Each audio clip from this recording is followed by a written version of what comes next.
The other day, I was staying in a hotel with my wife, Barbara. She's a psychiatrist. Anyway, in the hotel room was an advertisement for a massage service, you see. And on it said, mobile massage, you see. So I said to Barbara, I said, should I give them a call? She said, well, why not? So I phoned them up on my mobile phone, you see. And I said, hello. And they said, hello. And they said, what do you want? I said, well, I've seen your advertisement. And they said, right, are you in the army, you see? So I put my hand over the phone, you know, I said to Barbara, I said, they want to know if I'm in the army. And she said, yes, tell them you're a captain in the infantry. So I said, hello, yes, I'm a captain in the infantry. Infantry. Anyway. So they said, what do you want? So I looked at the advertisement, so I said, well, mobile massage, you see. And they said, yes, we'll mobile your sarge. And when we've mobiled your sarge, we'll mobile your corp and your lance corp, you see. And I thought, that's good. That's not the joke. Wait for it, wait for it. Anyway, I thought I was ahead of the game at this point. So I thought, you know, I'll chance my arm, you see. So I said, do you do any extras? And they said, yes. For additional fee, we'll mobile your privates.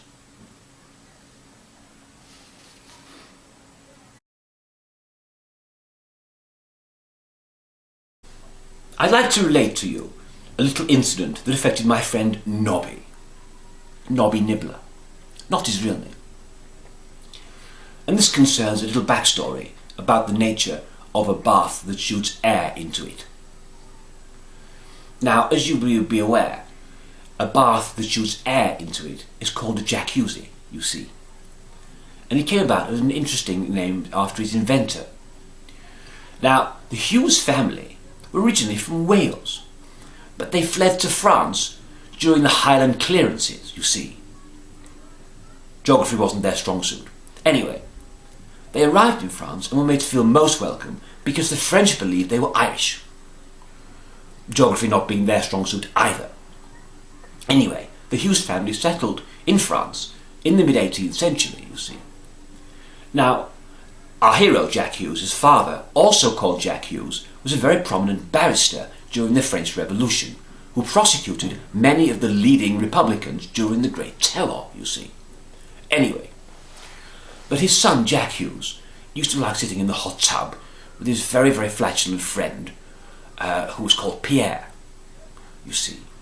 And although he regarded Pierre's flatulence as something of an inconvenience, he enjoyed the sensation of it rubbing against his skin, you see.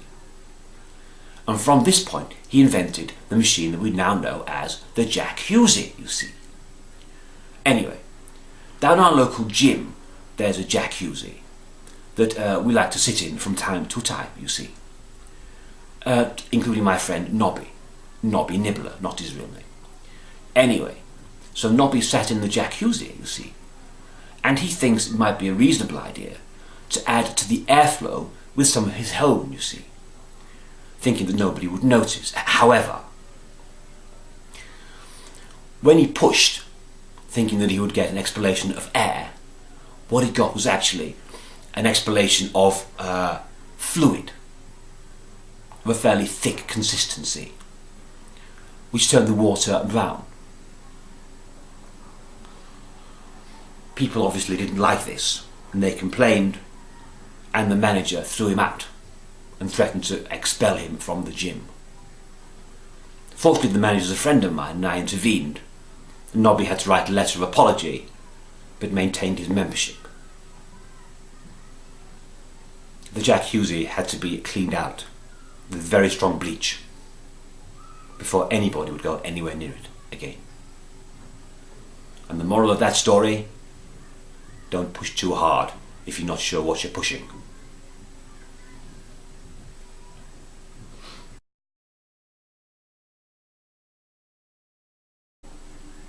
I have a great interest in politics and very much enjoy following current affairs on the television or radio.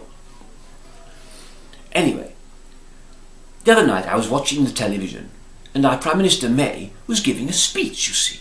It was all about how to be patriotic. I'm very patriotic, I love my country and I want to be, to contribute to our sense of community. Anyway, she made a very, very powerful, impassioned speech. At the end of it she said, "You know something, Britain?" And she pointed at the camera and she said, "You know something, Britain? You're a nation." And I thought, she's right, we are. We are a nation. We're definitely a nation. And I took that to heart, you see. And I believed, yes, we are a nation and I should do something to help this feeling of nationness. Anyway, the next day I went down the pub for lunch with my friend Nobby Nibbler, not his real name, and my other friend Bernard. He's a GP. Anyway, when I got there for lunch, you see, they'd been there since opening time, and they were both completely rat-arsed. I said, "What's going on with you two?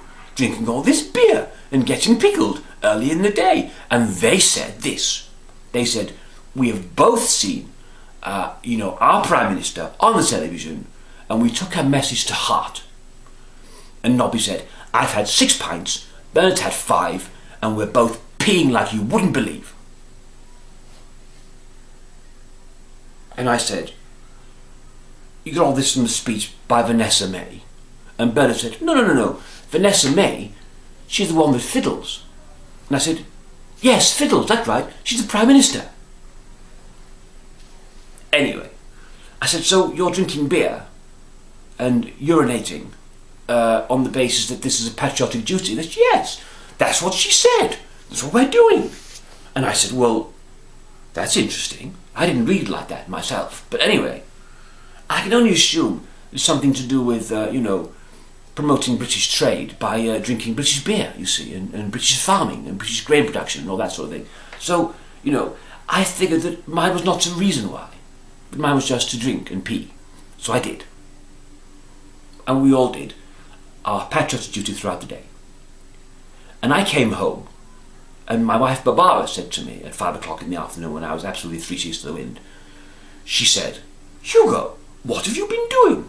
And I said, "I've been doing my patriotic duty in building up our national community."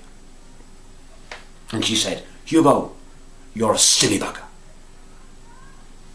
And I said, "I may be a silly bugger, but I'm patriotic